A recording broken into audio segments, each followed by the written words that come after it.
Hello everyone, welcome to my YouTube channel. I am CA Shan Anwar, your CA buddy, educator and mentor. आज की video बहुत ही interesting होने वाली है। मुझे बहुत सारे कमेंट्स आ रहे थे कि सर थ्योरी सब्जेक्ट्स कैसे प्रिपेयर करना है, बहुत सारे रिक्वेस्ट आ रहे थे, तो मैंने सोचा कि क्यों ना मैं इस पर एक वीडियो बना दूं। तो आज के इस वीडियो में हम और आप, हम दोनों लोग मिल करके थ्योरी सब्जेक्ट्स पे सर्जिकल स्ट्राइक करने वाले हैं। तो बने रहिएगा इस वीडियो में, एंड तक देखिएगा। सो बिना किसी देरी के शुरू करते हैं अपनी इस वीडियो को। Let's get started. इस वीडियो में मैं आपको कुछ टिप्स एंड ट्रिक्स बताऊंगा जिसके थ्रू आप थ्योरी को बहुत ही आसानी से कवर कर सकते हो। ये सारे टिप्स एंड ट्रिक्स टेस्टेड हैं, मैंने खुद टेस्ट किए हैं, इसलिए मैं बता रहा हूँ। जो मैंने नहीं फॉलो किया वो मैंने लिया ही नहीं है अपने इस सीरीज़ में। तो आपको पूरी वीडियो देखना है, उसके बाद आपको इन ट्रिक्स को फॉलो करना है। You will definitely get good marks in your theory subjects as well, क्योंकि थ्योरी सब्जेक्ट्स एक ऐसा सब्जेक्ट होता है जो कि आपके ओवरऑल आपको पास कराने में कभी आपको मदद कर सकता है और कभी उसके ही वजह से आप फेल हो सकते हो। तो you have to give equal importance to theory subjects as well. Accounts, SFM या फिर टैक्सेशन, ये सब आप लोग बहुत ही मन से पढ़ते हो, लेकिन थ्योरी को आप कहीं ना कहीं इग्नोर करते हो और पता चलता है कि वो भी 100 मार्क्स का पेपर होता है। मैंने आपके लिए सारे प्लान्स नोट डाउन करके रखे हुए हैं। तो इसमें सबसे पहले प्लान क्या मैं आपको बताना चाहता हूँ, build a pictorial presentation in your mind. देखिए, कभी आपने गौर किया है कि आपको डीडीएलजे याद है लेकिन आईटी एक्ट का डिडक्शन नहीं याद है? ऐसा क्यों होता है? कभी सोचा आपने इसके बारे में? मैं बताता हूँ ऐसा क्यों होता है। First thing, interest. मूवीज़ में आपका इंटरेस्ट होता है, इसलिए आपको मूवी की चीज़ें याद रहती हैं, बट उसको साइड में अभी रखते हैं क्योंकि यहाँ इंटरेस्ट हो चाहे ना हो आपको तो पढ़ना ही है। सेकंड थिंग, जो पिक्टोरियल चीज़ें होती हैं जो अपने एक स्क्रीन पे देखते हैं या जो विजुअलाइज करते हैं, वो हम लोगों को बहुत दिन तक याद रहती हैं। जो भी चीज़ हम लोगों ने पढ़ा, सिर्फ पढ़ लेने से, एक रीडिंग लगा लेने से चीज़ें बहुत देर तक याद नहीं रहती। उस टाइम पे, पॉइंट ऑफ टाइम पे आपको लगेगा कि हाँ ये चीज़ समझ में आ गया, याद है, लेकिन जैसे ही आप बुक बंद करते हो तो आपको पता चलता है कि ओ मुझे तो याद ही नहीं है, या फिर 1-2 दिन बाद आप भूल जाते हो। उसके लिए क्या करना है, मैं क्या करता था, जैसे कि मुझे इनकम टैक्स एक्ट का section 56 sub section 2 clause 10 relative की डेफिनेशन उसमें दी हुई है, मुझे वो याद नहीं हो पाता था। मैंने क्या किया कि मैंने उस रिलेटिव की डेफिनेशन में अपने घर के लोगों को पुटअप करना शुरू कर दिया कि असेसी मैं हो जाऊंगा, मेरे फादर मीन्स मेरे पापा, मदर मीन्स ये, फादर के ब्रदर मीन्स मेरे ताऊ जी, ऐसे ऐसे करके मैंने इन चीज़ों को याद किया। तो जब बैठता था पढ़ने के लिए तो मुझे ये चीज़ें याद हो जाती थी क्योंकि उसमें मैंने कैरेक्टर्स को सेट कर दिया था। तो अब आप भी कोशिश करो इन सब टाइप की जो चीज़ें आपके पढ़ाई में आए उसमें आप कैरेक्टर्स बिल्ड करना सीखो। कोई स्टोरी बिल्ड कर लो, कोई कैरेक्टर्स बिल्ड कर लो, वो आपको याद रहेगा। Second tip, teach others. अब मैं बताता हूं कि आपको इसके लिए करना क्या होगा। देखिए, थ्योरी सब्जेक्ट्स के लिए क्या होता है कि आपको कॉन्सेप्चुअल क्लियरिटी बहुत ज़्यादा ज़रूरी होती है। जब आप पढ़ाई करते हो तो आपको ऐसा लगता है कि हाँ ये वाली लाइन मैंने पढ़ा, ऐसे ऐसे पढ़ा, पन्ना पलटा, मुझे ये चीज़ आता है, लेकिन कॉन्सेप्चुअल क्लियरिटी नहीं होने की वजह से अगर स्ट्रेट फॉरवर्ड क्वेश्चन उस लाइन से आ जाता है तो आप उसको लिख देते हो। अगर थोड़ा सा भी एग्जामिनर उसमें ट्रिक्स डाल देता है, कुछ मतलब ऊपर नीचे क्वेश्चन आ जाते हैं, तो एग्जाम के टाइम पे आप एकदम ब्लैंक हो जाते हो। उसके लिए आपको क्या करना होगा, मैंने क्या किया, मैं अपना बताता हूँ। मैं क्या करता था कि मैं अपने नॉन सीए फ्रेंड्स को परेशान करता था। नॉन सीए फ्रेंड्स को मैं फ़ोन करता था, फ़ोन करके उनसे एक प्रोविज़न डिस्कस करता था। उन्हें कुछ समझ में नहीं आता था। इसमें मेरा फ़ायदा क्या होता था कि जो मैंने पढ़ा है वो मैं रिवाइज़ कर लेता था उनको बताते बताते। और सेकंड, मेरा सबसे बड़ा फ़ायदा क्या होता था कि चूंकि वो सीए बैकग्राउंड से वो है नहीं, उनको अब मैं किसी आर्ट्स वाले बच्चे को अगर मैं जीएसटी के प्रोविज़न समझाऊंगा तो उनको क्या ही समझ में आएगा। तो वो क्या करते थे, वो कॉन्स्टेंटली मुझसे क्वेश्चन पूछते रहते थे, ये ऐसा क्यों होगा, ये ऐसा क्यों हुआ, अच्छा ऐसा नहीं तो ऐसा होगा तो क्या होगा। उस टाइम मुझे क्या लगता था कि कुछ आंसर्स तो मैं एट द टाइम तुरंत दे पाता था, कुछ का मुझे आंसर पता ही नहीं रहता था, जो कि शायद मैं सिर्फ एक रीडिंग कर लेने से मुझे वो नहीं आता, क्योंकि वो क्वेश्चंस मेरे दिमाग में आ ही नहीं रहते। वो क्वेश्चन मेरे फ्रेंड ने मुझसे पूछा तो मुझे समझ में आया।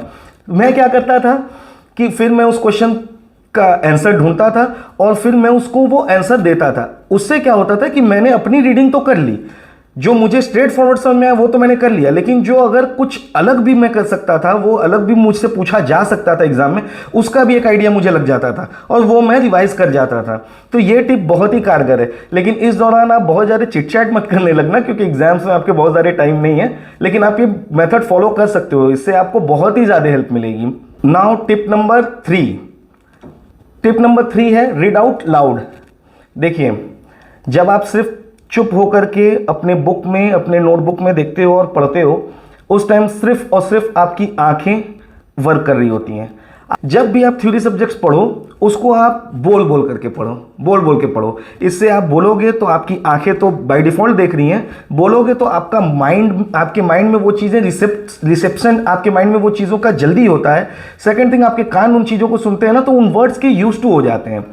फिर क्या होगा कि धीमे धीमे जब आपको इस चीज़ की आदत पड़ जाएगी, तो आप देखोगे कि आप एक प्रोविज़न को पढ़ने में जो ज़्यादा टाइम लेते थे, वो प्रोविज़न आपको जल्दी याद हो जाता है। जैसे कि आपने कभी ऐसा देखा है कि बहुत सारे कमेंट्स आते हैं कि एग्ज़ाम के दौरान इस फैकल्टी की रिवीजन वीडियो काम कर गई, इस फैकल्टी की रिवीजन वीडियो, तो क्या वो एग्ज़ाम के दौरान आपके बगल में आकर के वो फैकल्टी बोलते हैं? नहीं। वो क्या होता है, आपने उनको इतनी बार सुना होता है, तो आपके दिमाग में जब वो क्वेश्चन आते हैं ना, तो आपके दिमाग में फटाफट फटाफट एक सॉन्ग की तरह वो आपके दिमाग में प्ले होता रहता है। तो ये आप खुद से भी कर सकते हो। अगर कोई रिवीजन वीडियोस देख रहे हो तो उसको बार बार देखो, नहीं देख रहे हो तो जब पढ़ो तो बोल बोल करके पढ़ो। Now tip number 4, right and practice. इस टिप को फॉलो करने के लिए थोड़ा सा मेहनत आपको करना पड़ेगा। आपको क्या करना है, इस टिप को आप स्मार्टली फॉलो कर सकते हो। कैसे कर सकते हो? देखो, जैसे आपने एक प्रोविजन पढ़ा, उस प्रोविजन को शॉर्ट हैंड राइटिंग में लिखो। शॉर्ट हैंड राइटिंग का मतलब क्या है कि एक वर्ड लिख करके आपने लिखा, जैसे कि आप सपोज करो कि आप इनकम टैक्स में डिडक्शन पढ़ लो। अब एटीसी की लिमिट क्या है, आपने पढ़ तो लिया अपने बुक से, अपने नोटबुक से आपने पढ़ तो लिया, अब उसको आप लिख दो एटीसी, बगल में लिख दो इसकी लिमिट क्या है, कुछ एक्स्ट्रा पॉइंटर लिख दो। एकदम शॉर्ट फॉर्म में आपको लिखना है और वो रफ में लिखना है, आपको उसको फेयर में नहीं करना है। ऐसे क्या होगा ना, जब आप लिखोगे ना तो आप खुद रियलाइज करोगे लिखते लिखते आप कहीं किसी पॉइंट पे आप अटक जाओगे। जब आप अटकोगे तो आपके पास अभी टाइम है, आप तुरंत नोटबुक ओपन करो, ओपन करके आप अपने उस चीज को रेफर कर सकते हो। लेकिन यही अगर आपने लिख करके प्रैक्टिस नहीं किया है, जब आप एग्जाम में लिखने जाते हो तो आपको पता चलता है कि आप कहीं पर अटक गए हो, तो आपको कोई बताने वाला वहां है ही नहीं। सेकेंड चीज़ है, जब आप लिखते हो, मल्टीपल टाइम्स लिख लिख के प्रैक्टिस करते हो, तो एग्जाम के दौरान आपको सिर्फ अपनी नॉलेज को ले जा करके क्वेश्चन पेपर के आंसर बुक में आपको उसको ऑफलोड करना होता है। ये वाली प्रोसेस को फॉलो नहीं करते हो तो एग्जाम में क्वेश्चन आता है तो आप देखते हो तो आपका 2-3 मिनट तो सिर्फ सोचने में निकल जाता है कि शुरू कैसे करें, इसमें क्या लिख सकते हैं, इसमें क्या नहीं लिख सकते हैं, ये सोचने में चला जाता है। और एग्जाम का एक एक मिनट, एक एक सेकंड आपके लिए इंपॉर्टेंट होता है। उसके बाद आप एक काम और कर सकते हो कि कीवर्ड्स को हाईलाइट करना सीखो, उसको अपने माइंड में रिटेन करना सीखो। बहुत बार क्या होता है, एग्जामिनर कीवर्ड देख करके ही आपको मार्क्स दे देता है और आपने बहुत अच्छा पेपर लिखा है लेकिन आपने वो कीवर्ड नहीं लिखा है ना, तो आपको वो मार्क्स हो सकता है कि मिले, हो सकता है ना मिले या कम मिले। जैसे कि ऑडिट के पेपर में आप क्या कर सकते हो, अपने आंसर में ये सब लाने की कोशिश करो, एग्जामिन, असर्टेन, इवेलुएट, ये सारे जो कीवर्ड्स है ना, ज़्यादा से ज़्यादा इसको अपने आंसर में रिपीट करो। क्योंकि ऑडिट के क्वेश्चंस जो भी आते हैं, सपोज करो कंपनी ऑडिट के क्वेश्चन आ गया, अब उसमें आप क्या ऐसा तीर लिख दोगे, कंपनी ऑडिट के प्रोविजन लिखोगे, प्रोविजन लिखने के बाद आप उसको ऑडिट कैसे करोगे लिखोगे, तो ऑडिट के लिए आपको क्या करना होगा, आपको ये स्टार्ट करना पड़ेगा, एग्जामिन मेमोरेंडम ऑफ एसोसिएशन। अपने कीवर्ड को आप लिखो, कीवर्ड लिख लिख के प्रैक्टिस करो। Now we'll talk about the final tip, tip number 5, revise at certain interval। देखिए होता क्या है, एक फॉरगेटिंग कर्व थ्योरी है, आप नेट पे जाकर के उसको सर्च करना गूगल पे तो आपको पता चलेगा। इस थ्योरी के अकॉर्डिंग जो हम लोग पढ़ते हैं आज, वो आज पढ़ने के बाद बहुत ही ज़्यादा लगेगा हाँ एकदम सब आता है, सब कुछ पता है।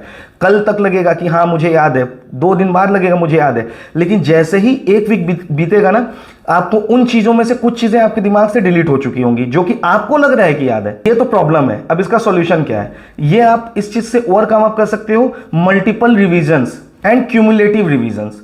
मल्टीपल एंड क्यूमुलेटिव रिविजन्स का तरीका क्या होता है, आज आपने जो पढ़ा उसको पढ़ने के बाद आप कल जब उस सब्जेक्ट को शुरू करो, टेक 5 और 10 minutes, not more than that. 5 से 10 मिनट में आप उस जो कल आपने पढ़ा उसको समराइज करने की कोशिश करो। खड़े हो जाओ शीशे के सामने, या किसी घर में मम्मी पापा भाई बहन किसी को भी सुना सकते हो, वो आपकी बात सुनेंगे नहीं। मेरे साथ भी ऐसा होता था, मेरी मम्मी कहती थी क्या पागल बन रहा है, लेकिन वो आपकी बात सुनेंगे नहीं, लेकिन आपको सुनाना है। कहीं भी बैठ जाओ, बैठ करके सुना दो। उससे क्या होगा, आपकी कल की रिवीजन 15 से 20 मिनट में हार्डली हो जाएगी।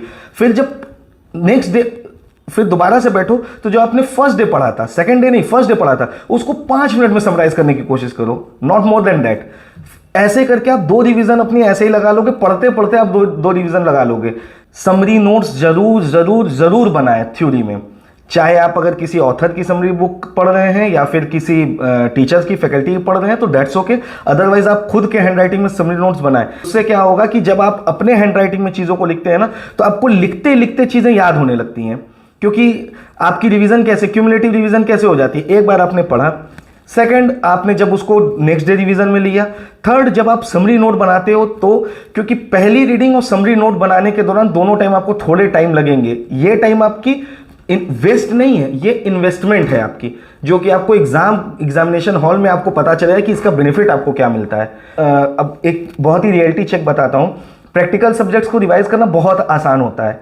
आप अकाउंट्स ले लो, SFM ले लो, कॉस्टिंग ले लो, कुछ भी ले लो। आपको क्या करना होता है कि प्रैक्टिकल सब्जेक्ट्स में आपने एक बार तो सॉल्व किया है, दोबारा कुछ क्वेश्चन सॉल्व किए हैं। एग्जाम के दौरान आप क्या करते हो ना, क्वेश्चंस की ऑडिट करते हो। हाँ ये है, टिक कर दिया, टिक टिक करके आगे बढ़ते गए। लेकिन थ्योरी में क्या, आप ऑडिट नहीं कर सकते हो। थ्योरी में तो आपको पूरा देखना ही पड़ेगा। अब सपोज करो थ्योरी में इतनी इतनी मोटी बुक्स हैं, एग्जाम के 1.5 दिन आपको मिलते हैं, उन 1.5 दिन में आप इतनी मोटी बुक्स को कैसे गो थ्रू करोगे, नहीं कर पाओगे। उसके लिए आपको क्या करना होता है कि आप समरी नोट्स जरूर बनाओ। तो जो 1.5 दिन बचता है उसमें सिर्फ समरी नोट आप पढ़ना। कहीं किसी पॉइंट पे अगर आप फंसते हो और वो ज्यादा ही फंस रहे हो तो आप रेफर करना अपने मेन बुक को या मेन नोट्स को। अदरवाइज आप समरी नोट्स पढ़ोगे तो जो इतनी मोटी बुक रहेगी उसके लिए हार्डली आप 100 पेज में आप समरी नोट्स समराइज कर सकते हो। उन 100 पेजेस को देख करके आप 1.5 दिन में उन समरी नोट्स के आप 2 रिवीजन लगा सकते हो। लेकिन अगर आप मेन बुक उठा लोगे ना तो आपको वो प्रॉब्लम होगी, आप वो पन्ने पलटने में आपके समय चले जाएंगे। तो समरी नोट्स बनाओ, इंपॉर्टेंट कीवर्ड्स को याद रखो, हाईलाइट करना सीखो, चीज़ों को बोल बोल के पढ़ने की आदत डालो, लोगों से डिस्कस करना सीखो, इन सब को फॉलो करो एंड डेफिनेटली आप थ्योरी में एक बहुत अच्छा मार्क्स लेकर के आओगे। आप थ्योरी में एग्जाम्शन ले आओगे। पहले एग्जाम्शन लाना टफ होता था, लेकिन अब एग्जाम्शन थ्योरी में ले आ सकते हो आप। तो आप इन चीज़ों को फॉलो करो। मेरी और भी वीडियोस मेरे चैनल पे पड़ी हुई हैं कि कैसे आप 40 डेज में तैयारी कर सकते हो अपने एग्जाम्स की, उनको जा करके देखो। डिस्ट्रैक्शन से एकदम दूर रहो इस टाइम, अपने हेल्थ पे ध्यान दो। कमेंट करके आप मुझे बताइए कि आपको क्या प्रॉब्लम आ रही है, मैं उसे ज़रूर एड्रेस करूँगा। मुझे ये भी कमेंट कीजिए कि आप नेक्स्ट वीडियो किस चीज़ पे चाहते हैं, मैं अपनी अगली वीडियो उस चीज़ पे बनाऊँगा। एग्ज़ाम तक आप पढ़ाई करते रहें। चैनल को अभी तक सब्सक्राइब नहीं किया तो सब्सक्राइब कर लें, इनको इस वीडियो को लाइक करें, ज़्यादा से ज़्यादा अपने दोस्तों के साथ शेयर करें। हो सकता है ये टिप्स सिर्फ आपके नहीं सबके काम आ जाए। So take a very good care of yourself. See you in another video. Till then, bye bye.